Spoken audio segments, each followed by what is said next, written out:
Brigadier retired Masood Ahmed दिफाई तजज़ियाकार भी हमारे साथ इस नशरियात इस कवरेज में मौजूद हैं। मसूद अहमद साहब, तलाल चौधरी साहब ने अभी कुछ देर पहले ही जियो न्यूज़ के प्रोग्राम शाहजेब खानजादा के साथ में बात करते हुए कुछ दो टोक मौक़िफ़ से मुतालिक बात की और ये भी कहा कि ये किस तरह का रजीम है जो बच्चों को खुदकुश हमलावर बनाकर पाकिस्तान भेजता है। कोई जवाज़ नहीं है ये सब पाकिस्तान में कार्रवाइयाँ करने का, दहशतगर्दी जारी रखने का, और उसके बाद जब पाकिस्तान उन दहशतगर्दों के खिलाफ कार्रवाई करता है तो उसके जवाब में अफगान तालिबान रजीम की जानिब से पाकिस्तान पर बलश्तियाल हमले किए जा रहे हैं। क्या पाकिस्तान जो पेशकश करता रहा है अफगान तालिबान को मुज़ाकरात की, जिसका अब भी कहा वज़ीर मुमलिकत बराए दाखिला ने कि चाहते हैं पाकिस्तान के पुरअमन तरीके से इसको हल किया जाए, लेकिन वहाँ पर अफगानिस्तान से अफगान तालिबान रजीम की जानिब से कोई संजीदा कोशिश नहीं होती।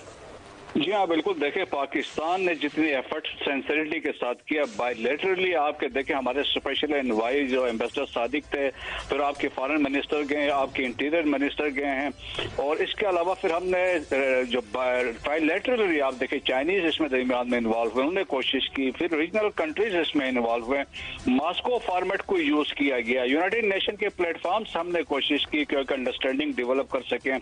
लेकिन इसके बावजूद हमारे सिंसियरिटी के बावजूद सामने कुछ कहते थे, पीछे से कुछ और वारदात करते थे। फिर आपने देखा दोहा एक बातचीत वो करवाई कतर ने, फिर इस्तांबुल में तुर्किया ने भी कोशिश की, लेकिन दरमियान में फिर अब ये सिंस अफगानिस्तान एक खुद प्रॉक्सी बन चुका है इंडिया का, तो ऑर्डर्स वो वहां से लेते हैं, तो उस वजह से देखें कि हमारी जो कोशिशें थी वो बाराबर साबित नहीं हो सकी, और इसके बावजूद फिर पाकिस्तान ने उस वक्त भी बड़े वाजे किया था। फील्ड मार्शल ने कहा था पाकिस्तान के एक सिटीजन की जो लाइफ है, सिक्योरिटी है, that is important then the relation with Afghanistan, so that is the bottom line. अब जो वाकयात हुए अनप्रोवोक्ड किया है कि ऐलान जंग किया पाकिस्तान के साथ, दे अंडर एस्टिमेटेड। देखें, ये कोई गुरिल्ला जंग नहीं है, ये एक कन्वेंशनल एक मिलिट्री एक सुपीरियर फोर्स के साथ आपने कोशिश की है, जिन्होंने इंडिया को 4 दिन में ठीक कर दिया था। सो देयरफॉर देखें, इस वक्त हम 12 चौकियों पे कब्जा कर चुके हैं, उनके चतराल से लेके कुरम के एरिया में, और आपके JF-17 थंडर इस वक्त अफगानिस्तान के ऊपर उड़ रहे हैं, आपके ड्रोन्स भी वहां पे हैं, और इसके अलावा रिपोर्ट्स जो आ रही हैं कि हैवी कैजुअल्टीज हुई हैं, और जो इन्फिल्ट्रेशन की कोशिशें की जा रही थी डिफरेंट एरियाज से, वो भी उनको भी एयरफोर्स ने टेक ऑन किया है। तो मेरे ख्याल में सुबह तक आप देखेंगे मैसिव कैजुअल्टीज होंगे अफगान तालिबान रजीम की, और बहुत सारे areas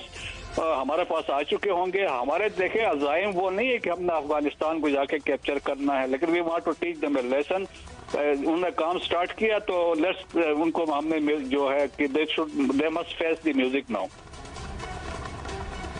brigadier retired Masood Ahmed दिफाई तजज़ियाकार बात करें। ब्रिगेडियर साहब, इस वक्त जो सूरत हाल है, जिस तरह पाकिस्तान में पिछले चंद दिन पहले भी वाक़यात हुए, 21 फरवरी को बन्नू में जो ऑपरेशन किया जा रहा था वहाँ पर खुदकुश हमला किया गया, और उसके नतीजे में जो जानी नुकसान हुआ, जो शहादतें हुई हैं, वो वाक़या भी पूरी दुनिया के सामने है। उसके बाद इस तरह की बिलाश्तियाल कार्रवाई आपके नज़दीक क्या नतीजा निकलेगा, और आलमी सतह पर पाकिस्तान के मौक़िफ़ में तो मजबूती आ ही रही है, लेकिन अफगानिस्तान की जानिब से ना सिर्फ इस तरह की बिलाश्तियाल कार्रवाइयाँ की जा रही हैं, बल्कि उनकी जानिब से बहुत ज़्यादा प्रोपेगेंडा भी किया जा रहा है, और ये उसी तर्ज का प्रोपेगेंडा है जब पाकिस्तान और भारत के ख़िलाफ़